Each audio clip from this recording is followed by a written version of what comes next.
I never liked having my photos taken. Would always hide. Didn't, felt very embarrassed, and I would be always the one that, oh here, let me take a photo of you guys. And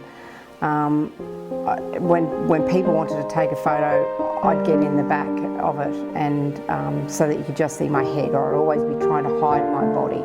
So it was always very embarrassing, and I hated seeing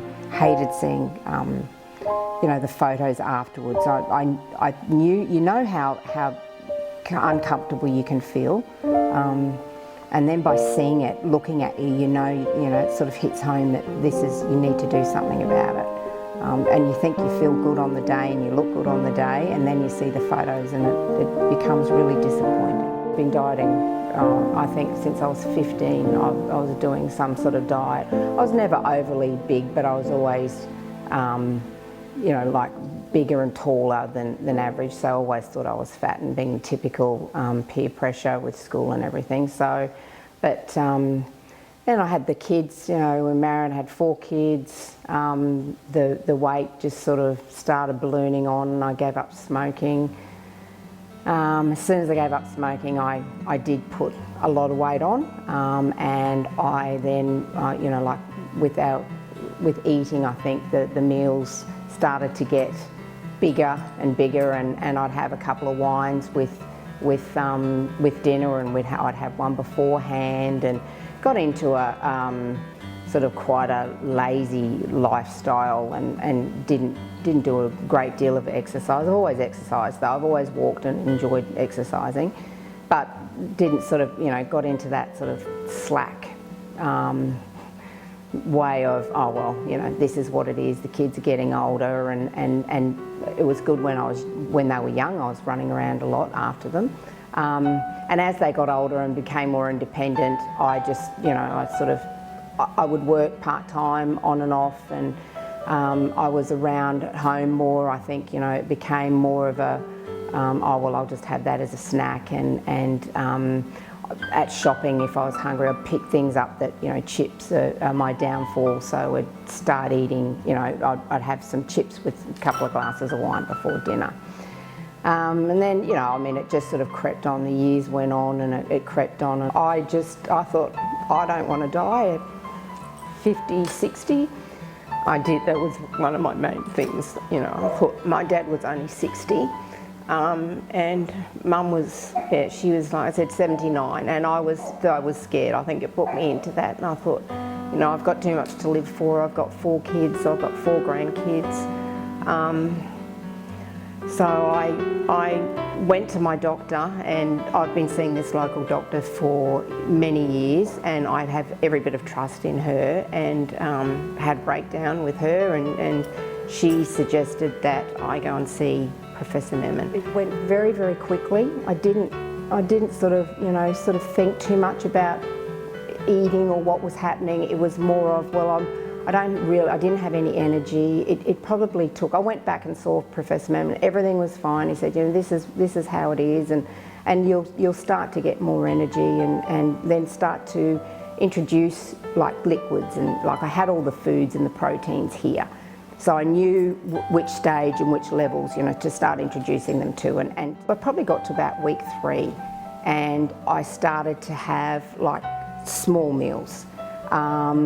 And I'd have very plain food. I'd just like cook a chop and have a little bit of mashed potato and things like that. So I'd try my like different meals and fruit, and I'd just have a bit of yogurt and probably a bit of yogurt for breakfast. That that would be all I'd be having. But then I started doing my exercising, and I'd be getting on the scales, and I'd still be losing a kilo. I'd be dropping a kilo a week, and I think, oh, it's still happening. I'm up to week 6, and I've lost like 5.5, 6 kilos, and then I was seeing Professor Memon fortnightly, and he's saying, look, that's really good. It's progressing, and I was starting to feel good, and then I was getting into the exercise and walking. I'd be walking daily, and I then. I used to go out a lot, like I still do. I have a very large social life. And I have a lot of friends, and so we do a lot of coffees and a lot of lunches and things. And I thought originally when I had this that I would have to stop everything that I was doing. I did stop the alcohol, and I believe that that was a big massive difference with me. For those first couple of months, I just didn't have any at all, and I didn't feel like any. I never felt hungry. I never thought about food. I didn't want to go to the fridge and have anything after I'd had a meal. You know, I was definitely satisfied with everything that I had.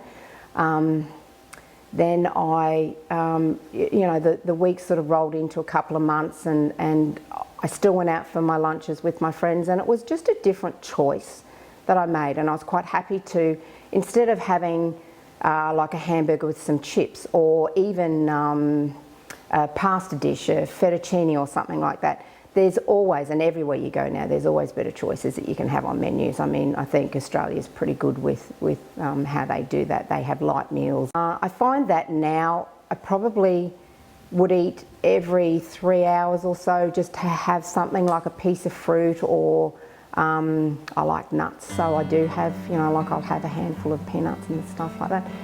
A lot of it is what you like, and you're having the same foods, but you're just having them in a lot smaller portions. I still love cooking. I still cook virtually the same sort of food, but have a lot smaller portions.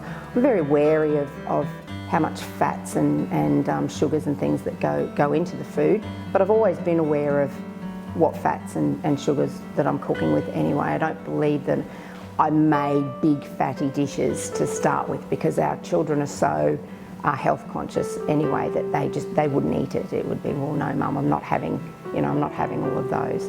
So I mean, they've been great. They've all been really good. They've been very supportive right from the word go. Jeff's been really supportive with, yep, this is what you want. You should be proud of yourself for losing the weight, and which I am.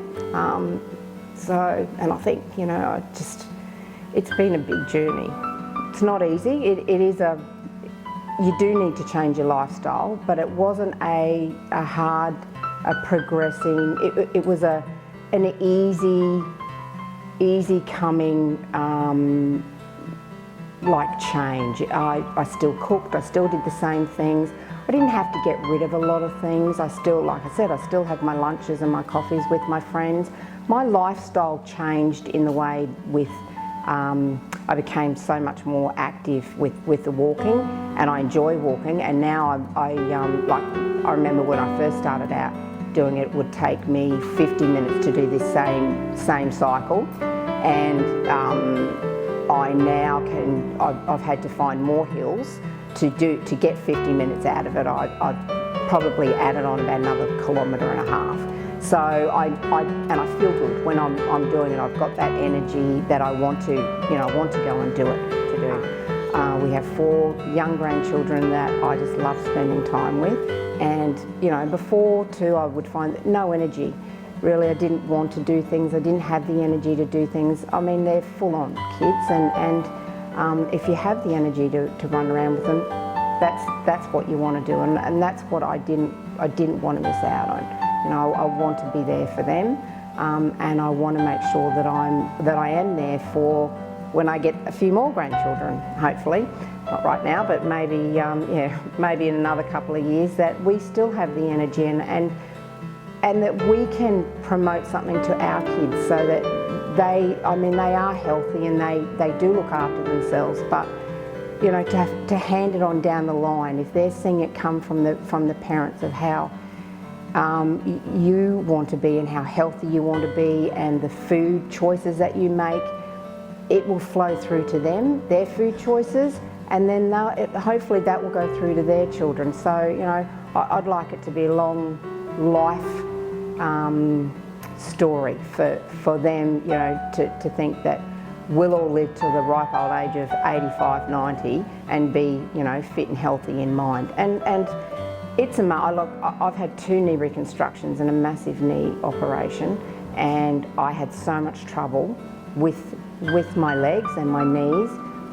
I now can run up and down those stairs without a creak. I don't have any trouble at all. So getting rid of all that weight has just improved my physical ability 150%. It's amazing what I can do now that I wasn't able to do. And if I had have kept going the way that I was, I think, you know, by the time I was 60, I'd be sitting down on a chair watching TV and not having any physical energy to do anything like that.